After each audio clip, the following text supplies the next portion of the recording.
भारत माता की। आज के 17वें दिन की प्रथम सभा में उपस्थित इस मंडल के अध्यक्ष आदरणीय महेश पटेल जी, पथरिया मंडल के अध्यक्ष आदरणीय ललित जी, आदरणीय ब्रजेश जी, इस ग्राम की सरपंच श्रीमती उन्नति मुखरैया जी, मंडल की अध्यक्ष महिला मोर्चे की जनीता पटेल जी। दोनों नाम आज नए सुनने को मिले हैं, उन्नति और जयनती, दोनों नए नाम हैं, बहुत कम सुनने को मिलते ही है। और मेरे इस तरफ विराजमान इस क्षेत्र के जनपद सदस्य, आपके ही गांव के आदरणीय साहब पटेल जी, लगातार इस यात्रा में हमारे साथ काम कर रहे, चल रहे, पार्टी का काम कर रहे आदरणीय हारड़ से पधारे आदरणीय राधिका पटेल जी,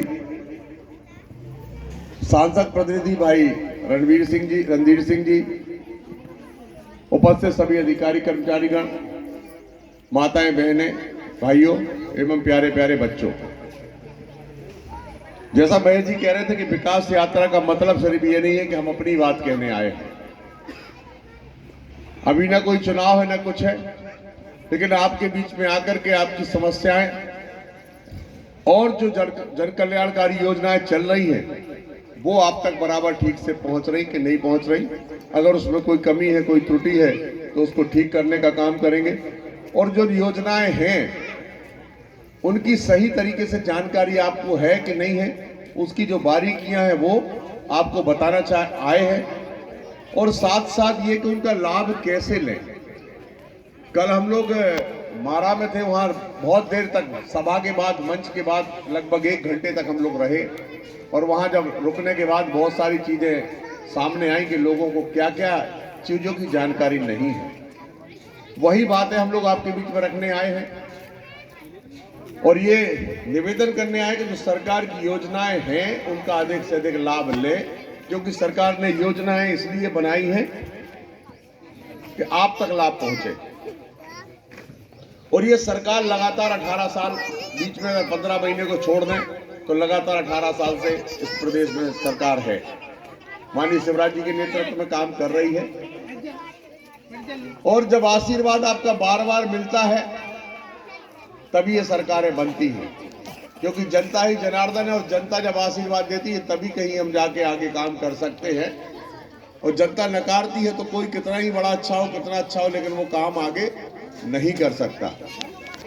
तो आप सबने बार बार आशीर्वाद दिया और ये आज हम यहाँ तक पहुंचे हैं तो आप सबके आशीर्वाद से, और इसीलिए हम लोग आपके बीच में आए हैं कि ये सब जो योजनाएं चल रही उनका काम करें। जैसे उदाहरण के तौर पर मैं 2-3 बातें कहूंगा कि आज हम जहां भी जाते हैं वहां पर 2-3 बातें आ जाती सामने।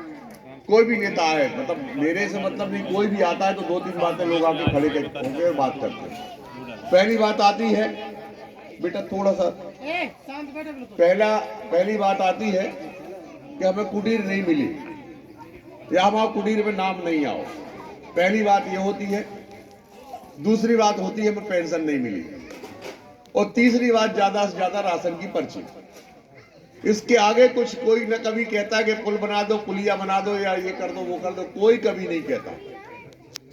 मुझे ऐसा लगता है कि इन्हीं में सब पूरी दुनिया आके सिमट के रह गई है, कुटीर, पर्ची और पेंशन में। आपसे अनुरोध करना चाहता हूं, इस पार्टी ने लगातार काम करके, अब मैं दूसरी पार्टी की आलोचना करूं तो मजा नहीं आता, अच्छा नहीं लगता, लेकिन जब तक आप तुलनात्मक अध्ययन नहीं करेंगे, तुलनात्मक बात नहीं करेंगे तो आपको शायद बात जल्दी समझ नहीं आएगी। अगर हम कहें पूर्ववर्ती सरकार, पहले की सरकार जो थी, उनके समय में कितनी कुटीर आती थी, कभी 2 आ जाती थी, कभी 3 आ जाती थी, बहुत ज्यादा हो गई तो 4 आ गई या 4.5 आ गई, आधी कुटीर भी आती थी। लेकिन इससे क्या होने वाला था और उसकी स्थिति क्या है आज? गांव में एक भी कुटीर पुरानी दिख रही क्या? एक भी कुटीर नहीं दिख रही। लेकिन जब से मोदी जी की सरकार आई, उन्होंने कहा नहीं, हम प्रत्येक आदमी को जो पात्र है उसको आवास देने का काम करेंगे। और इस देश में रहने वाला कोई भी व्यक्ति जो कुटीर के लिए पात्र है उसको हम कुटीर देंगे, प्रधानमंत्री आवास देंगे। और उसका उदाहरण है कि आपके यहाँ पर कितने बन गए आवास, पहले दे दिया करो यार बीच में। और 40 प्रधानमंत्री आवास यहाँ पर इस पंचायत में मिल चुके, बट गए हैं। और 340 नाम और जोड़ दिए गए हैं।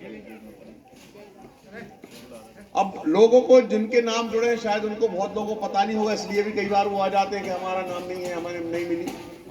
तो आप थोड़ा सा प्रयास ये करना है आपको कि सचिव के जाके सूची देखने में चिपका दी, सूची नहीं चिपकाई, नहीं ये नहीं है। चलिए नाम चिपका दी आपने गांव में पूरी सूची, आप पंचायत में चिपका दो। पंचायत जब पूरी 340 लोगों की सूची चिपक जाएगी तो उससे फायदा ये होगा कि लोग तुम्हें भी परेशान करना बंद कर दें कि हमें कुटीर दो, हमें वो नाम देख ले, अपने आप खुश हो जाए कि अब जब भी है तो वहां नहीं है, 2024 के पहले मिलना ही है। तो वो सूची चिपक जाएगी।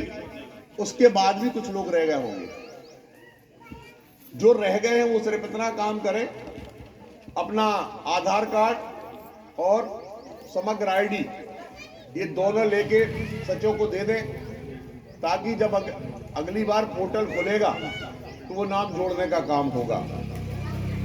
और वो नाम जोड़ने के साथ साथ इसलिए भी देना है आपको क्योंकि अगर उस समय जब पोर्टल खुला आप नहीं हो गए यहाँ पे तो आपका नाम फिर रह जाएगा, इसलिए अभी दे दो आप, तो इस सब नाम जुड़ जाएंगे। और ये आपको भरोसा दिलाता हूँ, मोदी जी का कहना है, साफ कहना है कि 2024 तक एक भी पात्र व्यक्ति जिसको प्रधानमंत्री आवास की पात्रता है उसको मिलेगी, 2024 तक सारे के सारे लोगों को मिल जाएगी। अब दूसरी बात आती है कि पूर्ववर्ती सरकारों ने, मैं नाम नहीं लेना चाहता किसी का, लेकिन पूर्व में जो सरकारें रहीं उन्होंने कभी क्या आपकी बीमारी का इलाज कराने का कभी पैसा दिया क्या? कभी 5 रुपया भी दिया हो तो बताओ आप। और जब वो कभी आए आपके बीच में तो पूछना जरूर कि आपकी सरकार थी तो आपने कभी क्या किसी गरीब का इलाज कराया क्या? किसी गरीब को कुटीर दी क्या? किसी महिला को पेंशन दी क्या? और दी तो कितनी दी और कितने लोगों को दी? आप ये जरूर सवाल करना उनसे। लेकिन इस सरकार ने, मोदी जी की सरकार ने प्रत्येक पात्र व्यक्ति को, इसका मतलब देखिए, मुझे मेरे मन में भी कुछ सवाल था। देखिए मेरे जैसे आदमी को भी पूर्ण जानकारी नहीं है तो आपको कितनी जानकारी होगी आप समझ सकते हैं। मतलब मैं अभी तक ये समझता था कि जिस पूरे परिवार का आयुष्मान कार्ड जब व्यक्तिगत हो गया, अब व्यक्तिगत हो गया तो जो भी आदमी जो पात्र है जिसके पास आयुष्मान कार्ड है उसको सरकार ने 1 साल में 5 लाख तक का इलाज कराने की गारंटी दी है। अब बताओ 5 लाख रुपए कम रकम है क्या? बीमार अगर आप हो रहे हो तो 5 लाख रुपये तक का इलाज आपका सरकार कराने की गारंटी ले रही है। अब सवाल यह है कि गारंटी तो ले ली, लेकिन हमें फायदा कैसे मिले? आपको फायदा तभी मिलेगा जब मान्यता प्राप्त अस्पतालों में जाकर के जो जिसमें आयुष्मान कार्ड चलता है, इसकी एक और बारीकी है, वो भी थोड़ी सी समझना पड़ेगी। अब हार्ट की बीमारी है, अलग अस्पताल है तो उनमें ही जाना पड़ेगा आपको। और कम नहीं ऐसा कि दमों में एक ही हो चाहे जौलपुर में, एक बीमारी की 10-10 अस्पताल हैं। और इसका सबसे अच्छा उदाहरण है कि आपके आजकल सब पढ़े लिखे लोग हैं, इंटरनेट आप खोलोगे, नेट पे आपको आप भोपाल डालोगे तो भोपाल की कितनी अस्पताल है और साथ में बीमारी डाल दोगे कि ये बीमारी है तो पूरी वो बता देगा कि आपको कौन कौन सी बीमारी, कौन कौन सी अस्पताल इस बीमारी के लिए चिन्हित है। आप जब तक ये नहीं करोगे तो आपको लाभ नहीं मिलेगा। यही सब महत्वपूर्ण बात यह है कि हमारे मुखिया शिवराज सिंह चौहान जी ने अभी 8 फरवरी को सागर में एक कुंभ लगाया था। रविदास जयंती के उपलक्ष्य में एक बड़ा मेला लगाया था जिसमें हो सकता है यहाँ से भी लोग गए हो। सागर गए थे कुछ लोग, यहाँ से नहीं गए, अनुसूचित जाति अनुसूचित जनजाति, अच्छा नहीं गए थे, खैर कोई बात नहीं। फिर भी आप लोगों ने अखबार में पढ़ा होगा और टीवी पे देखा होगा। करना चाहता हूँ, बताना चाहता हूँ, यहाँ जो भी नहीं है अनुसूचित जाति अनुसूचित जनजाति के लोग नहीं भी हैं तो यहाँ बैठे जो लोग वो भी सुने और वो उन लोगों को बता सकते हैं। उस दिन 2 बड़ी बड़ी घोषणाएं की एक सबसे बड़ी घोषणा ये की कि संत रविदास जी का सागर में 100 करोड़ रुपए की लागत से बड़ा मंदिर बनाया जाएगा। 100 करोड़ रुपए की लागत से। अब देखिए, आप विडंबना देखिए कि दूसरे राजनीतिक दल जो इस वर्ग को अपना सिर्फ वोट बैंक समझते हैं कि हमारे तो ये वोट बैंक है, कहीं नहीं जाएंगे, हम कोई वोट देंगे, उन्होंने आज तक इस वर्ग के लिए कुछ नहीं किया। कुछ नहीं किया से आशय आज हमारे देश के रचयिता जो है, संविधान के रचयिता डॉक्टर अंबेडकर जी, उनके नाम पर, संत रविदास जी के नाम पर और दूसरे लोगों के नाम पर हमेशा वोट लेने का काम करते रहे, लेकिन उन्होंने कभी एक पत्थर नहीं लगवाया इनके नाम का। अगर इसका काम मंदिर बनाने का काम या पार्क बनाने का काम, उनकी मूर्ति लगाने का काम अगर किया है तो हमारे नेता शिवराज सिंह चौहान जी ने महू में, आप जाके देख लीजिए, महू उनका जन्म स्थान है, वहां पर बहुत बड़ा मंदिर 50 करोड़ रुपए की लागत से उनका मंदिर, पार्क और ये सब बनाया गया। और दूसरा, आज रविदास जी का सागर में बहुत बड़ा 100 करोड़ रुपए की लागत से मंदिर बनाया जाना है। तो हम लोग जो कहते हैं, हमारी पार्टी, हमारे नेता जो कहते हैं वो करके भी दिखाते हैं। और सिर्फ दिखावे के लिए हम गांव गरीब मजदूर किसान के हितैषी नहीं हैं, हम काम करके दिखाने वाले लोग हैं। और उसका जीता जागता उदाहरण मैंने ये दिया, प्रधानमंत्री आवास हो, चाहे बीमारी का इलाज का आयुष्मान कार्ड हो, चाहे संबल कार्ड हो, चाहे पढ़ाई लिखाई के लिए बच्चों के लिए हो। अभी लेकिन दूसरी जो घोषणा की, जो सबसे महत्वपूर्ण घोषणा है कि आने वाले 8 मार्च को महिला दिवस है, आने वाले 10-15 दिन बाद महिला दिवस है 8 तारीख को। उस 8 तारीख से महिलाओं के फार्म भरे जाएंगे, पेंशन के फार्म। जो भी पात्र महिलाएं हैं, लगभग 90%, हर गांव में 90% महिलाएं पात्र होंगी, उनको 1000 रुपया महीना की पेंशन मिलेगी सबको। अब आप बताओ, 1000 रुपये कम है का? हर महिला को, एक घर में 4 महिलाएं तो चारों को मिलेगी, ऐसा नहीं कि एक को मिलेगी, 4 है तो चारों को मिलेगी। अब जो नहीं है कि वृद्धावस्था ही मिल रहा है तो 600 रुपये मिले, उन्हीं भर को मिले, बाकी कोई को न मिले।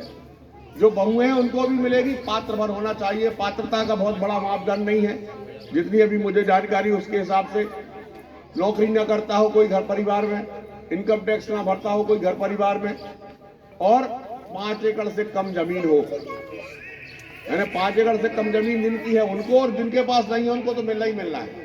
तो ऐसे 90% महिलाओं को 1000 रुपये महीना की पेंशन मिलेगी। अब आप जरा सोचो, यहाँ जैसे 2500 फार्म भरे गए, 2600 फार्म भरे गए, तो मुझे लगता है 600-700 महिलाएं तो पूरी पंचायत में होंगी। अगर 700 महिलाएं पूरी पंचायत में हैं तो 7 लाख रुपया महीना आपके गांव में, आपके घर, आपके खातों में आएगा। महिलाओं के खाते में 7 लाख रुपया हर महीने। और अगर साल को देखा जाए तो 84 लाख रुपया आप सबके खातों में आएगा, माने करोड़ से थोड़ा सा कम, 1 करोड़ रुपया के लगभग आपके खातों में आएगा। तो आप समझ सकते हैं कि आपका सम्मान करने का काम, आपको इज्जत करने का काम माननीय शिवराज सिंह चौहान ने दिया है। और ये क्यों किया कि आप महिलाओं के लिए, तो कोई भी कभी 100, 200, 50 रुपए, 100 रुपए की भी जरूरत पड़ती थी, अपने पति के सामने ही हाथ फैलाना पड़ता कि दे दो भैया, हमारी बहन आ गई, हमारी भतीजी आ गई, तो गठिया बांधने उनको, भतीज आ गया उसको 100 रुपया देने। तो अब मैं कहाँ से लाऊं? नहीं से मांगो। तो शिवराज जी ने कही अब तुम्हें मांगने की जरूरत नहीं है, तुम तो इकट्ठे करो, जब उन्हें जरूरत पड़े तो तुम्हारे सामने फैला हाथ के दे दो कचू हुए। तो साल में 12,000 तुम्हारे पास आए तो कचू तो बचे हैं, तो वे भी मांगे हैं तुमसे। तो इसलिए शिवराज जी ने ये घोषणा की। आप सबसे अनुरोध करना चाहता हूँ कि आने वाली 8 तारीख से ये होने वाली है। और मैं एक बात बता दे रहा हूँ आपको, जो समझदार होगा वो जल्दी समझ जाएगा। 8 तारीख के बाद बैंकों में इतनी लाइन लगने वाली है, खाते खुलने की भीड़। आप सोचो, हर गांव में खुलना इतने खाते महिलाओं के, तो बैंकों में खाते अब ऐसे खुलवा लेंगे आप लोग। 8 तारीख के बाद ऐसी मारामारी हुई है बैंकों में कि बैंक वाले 15-15 दिन उन्होंने खोले, और ऐसा नहीं हो कि तारीख निकल जाए तो वहाँ खाता ही नहीं खुल पाए, तो तुम्हारे पेंशन ही नहीं आ पाए। और एक बात और कह रहे कि जो भैया जो बैठे हैं ना, ये आप और हम बरगलावे की कोशिश करें, कह रहे लो तो हमारी खातो लगा दे, और तुमने उनको खातो लगाओ और तुम्हारे पैसा गए, और तुम्हारे पैसा में पी के और शाम को तुम ही हो सुने। तो इसे बिल्कुल नहीं करियो। हम सब बहनों से कह रहे हैं कि सब अपने अपने खाते खोलवाइयो। खुले हैं तो बहुत अच्छी बात है, खुले हैं तो कोई बात ही नहीं है, और नहीं खुले तो खुलवा ले। तो ऐसे ही हम सारी बातें आपको बताने आए हैं। आज हम लोग की बहुत लंबी यात्रा है, प्रमुख प्रमुख बातें कर ली।